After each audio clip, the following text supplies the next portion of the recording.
Platypus అనేది ఆస్ట్రేలియాలో కనిపించే అరుదైన జంతువు. ఇదొక పక్షి, సరీసృపం, క్షీరదం కూడా.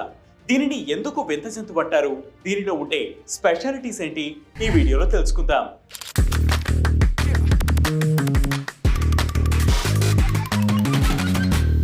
ప్లాటిపస్ అనేది మానోట్రిమేటా క్రమానికి చెందిన క్షీరదాలు. వీటి శాస్త్రీయ నామం ఆర్నిథోరింకస్ అనాటినస్.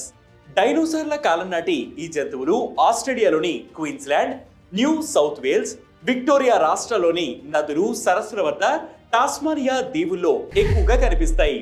వీటి ముక్కు బాతు ముక్కును పోలి ఉంటుంది. నిజానికి క్షీరదాలు పిల్లల్ని కంటాయి, కానీ ప్లాటిపస్ మాత్రం సరీసృపాల మాదిరిగా గుడ్లు పెడతాయి. గుడ్లు పెట్టే జంతువులు పిల్లలకు పాలివ్వలేవు. ప్లాటిపస్ తన పిల్లలకు పాలివ్వగలదు. అయితే మిగతా జంతువుల మాదిరిగా కాకుండా నేరుగా చర్మం నుంచే పాలు కారుతాయి. తల్లి చర్మం మీద నుంచి కారే పాలనే పిల్లలు తాగుతాయి. ఈ లక్షణాల వల్లే క్షీరదమైన ప్లాటిపస్ ను పక్షి, సరీసృపం అని కూడా అంటారు. గాలిలో ఎగరలేదు, కానీ నీటిలో వేగంగా ఈదుతుంది. మగ ప్లాటిపస్ కాళ్లలో ఉండే పదునైన విషపు ముళ్ళును ఆపద సమయంలో రక్షణగా వాడతాయి. నీటిలో ఉండే చిన్న చిన్న చేపలు, కీటకాలు, గుండి పురుగులను ఆహారంగా తీసుకుంటాయి.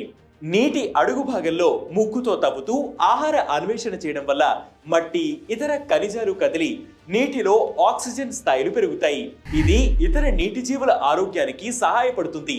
అయితే వాతావరణంలో వచ్చిన మార్పులు, నదుల కాలుష్యం కారణంగా రోజు రోజుకు వీటి సంఖ్య తగ్గుతుందని, ప్లాటిపస్లను సంరక్షించుకోవాల్సిన అవసరం ఉందని శాస్త్రవేత్తలు చెబుతున్నారు.